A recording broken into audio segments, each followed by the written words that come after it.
नमस्कार दोस्तों, आप सब लोगों का एक नई वीडियो में हार्दिक स्वागत है।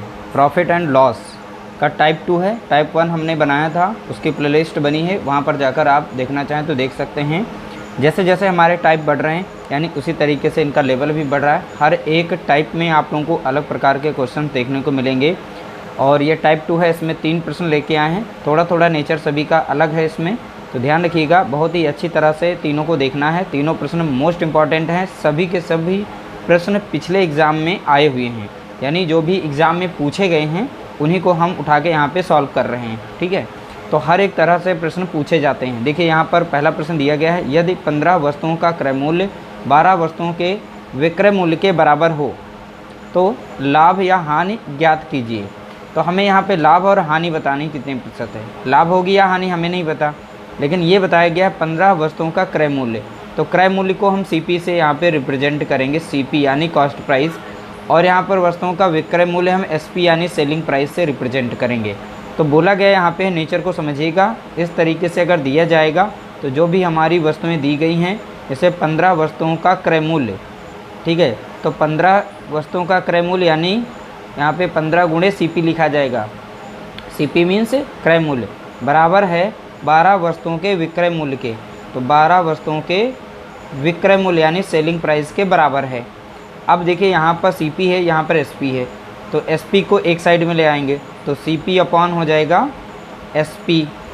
यहाँ पर बच गया था 12, ठीक है, और यहाँ पर जो 15 है इधर मल्टीप्लाई में तो नीचे आ जाएगा इस तरीके से। ठीक है, तो इसे छोटा करना चाहें तो छोटा कर सकते हैं, लेकिन छोटा करने की कोई ज़रूरत नहीं, यानी सीपी का संबंध 12 से है और यहाँ पर एसपी सेलिंग प्राइस का 15 से है। तो यानी कॉस्ट प्राइस क्रय मूल्य है 12 और विक्रय मूल्य है 15। तो यहाँ पे अंतर दिखाई पड़ रहा होगा। तो कितने का अंतर दिखाई पड़ा दोनों के बीच में? 3 का। तो 3 का यहाँ पे क्या हो रहा है? प्रॉफिट हो रहा है, क्योंकि यहाँ पर सीपी यानी कॉस्ट प्राइस 12 रुपये है, यानी 12 का खरीद रहे हैं और 15 का बेच रहे हैं। तो यहाँ पे हम निकाल सकते हैं कि 3 का अंतर आ रहा है, तो 3 का हमें क्या हो रहा है? फ़ायदा हो रहा है, तो हमें हो रहा है प्रॉफिट। तो यही हमें यहाँ पे ज्ञात करना था, प्रॉफिट परसेंट। तो प्रॉफिट है 3 का और सीपी इसका कितना है? 12, तो 12 लिखेंगे। ठीक है, इस तरीके से परसेंट निकालना है, इसलिए 100 से यहाँ पर हम गुणा करेंगे। अब 3 से हम काट देंगे, 3 एकम 3, 3 चौके 12, अब 4 से इधर कट जाएगा, 4 एकम 4 और 4 दूना 8, 4 पंचे 20, यानी 25 बार लग जाएगा। तो इसलिए प्रॉफिट परसेंट आ जाएगा 25%। तो देख सकते हैं बहुत ही आसानी से हमने निकाल लिया और इस तरीके से प्रश्न पूछे जाते हैं, ध्यान रखिएगा। इसीलिए हम टाइप वाइज प्रश्न लेकर चल रहे हैं और टाइप वाइज आप लोगों को ज़्यादा बेहतर समझ में आएगा। छोटी छोटी वीडियो होंगी, एक एक टाइप आपका क्लियर होता जाएगा। अगला प्रश्न दिया गया, यहाँ पर है 15 संतरों का विक्रय मूल्य। तो यहाँ पर है 15 संतरों का विक्रय मूल्य 19 संतरों के क्रय मूल्य के समान है, अनुमानित लाभ प्रतिशत क्या होगा? देखिए 15 संतरों का विक्रय मूल्य पहले दिया गया है और यहाँ पर बताया गया है 19 संतरों का क्रय मूल्य के समान है। तो यहाँ पर पहला है 15 संतरों का विक्रय मूल्य यानी एसपी दिया गया, सेलिंग प्राइस, बराबर है 19 संतरों के क्रय मूल्य के।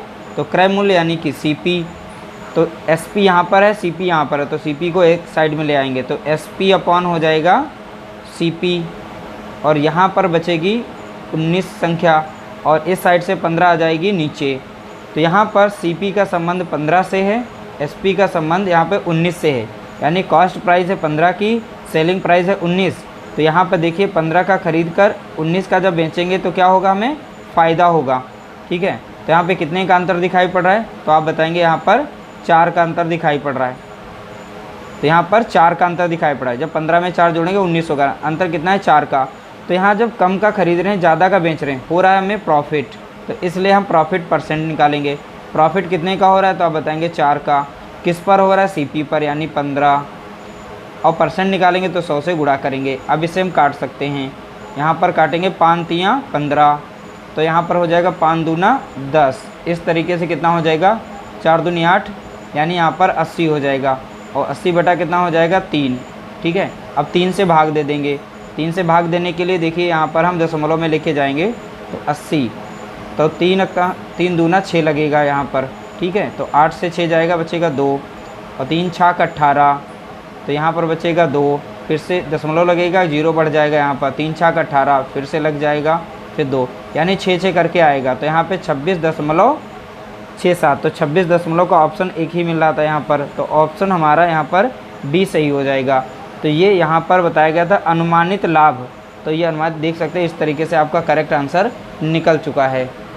अगला प्रश्न दिया गया 27 वस्तुओं का क्रय मूल्य, ठीक है, 27 वस्तुओं का क्रय मूल्य 18 वस्तुओं के विक्रय मूल्य के समान है, तो लाभ या हानि प्रतिशत क्या होगा। देखिए यहाँ पर जो भी वस्तु दी गई, जैसे 27 वस्तुओं का क्रय मूल्य पहले बोला गया यानी CP बराबर है 18 वस्तुओं के विक्रय मूल्य यानी SP के, तो यहाँ पे CP लिखना है, SP को इधर ले आना है इस तरीके से, बराबर में यहाँ पे बचेगा 18 और यहाँ से ये गुणे में तो इधर आ जाएगा भाग में 27। अब यहाँ पे देखेंगे CP का संबंध 18 से है और SP का संबंध यहाँ पे 27 से है, यानी कम का ख़रीदा गया, ज़्यादा का बेचा गया, तो अंतर यहाँ पे देखेंगे कितने का हो रहा है, तो यहाँ पे 9 का अंतर हो रहा है। कितने का अंतर है? 9 का। तो 9 हमें हो रहा है प्रॉफिट, क्योंकि कम का खरीद रहे हैं, ज़्यादा का बेच रहे हैं, तो प्रॉफिट कितने का हो रहा है? 9 का। तो प्रॉफिट परसेंट निकालने के लिए प्रॉफिट ऊपर रखेंगे, CP यहाँ पर है 18, परसेंट निकालना है 100 से गुणा करेंगे, ठीक है, 9 कम 9 और 9 दूनी 18, 2 से 100 को भाग देंगे 50 बार जाएगा, यानी प्रॉफिट परसेंट हमारा कितना आ गया, तो आप बताएंगे 50%, ठीक है। इस तरीके से ऑप्शन बी हमारा यहाँ पर करेक्ट आंसर हो जाएगा।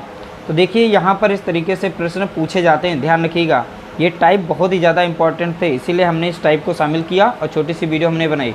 वीडियो आप लोगों को कैसी लगी? वीडियो अच्छी लगी हो तो लाइक ज़रूर कर देना, शेयर कर देना।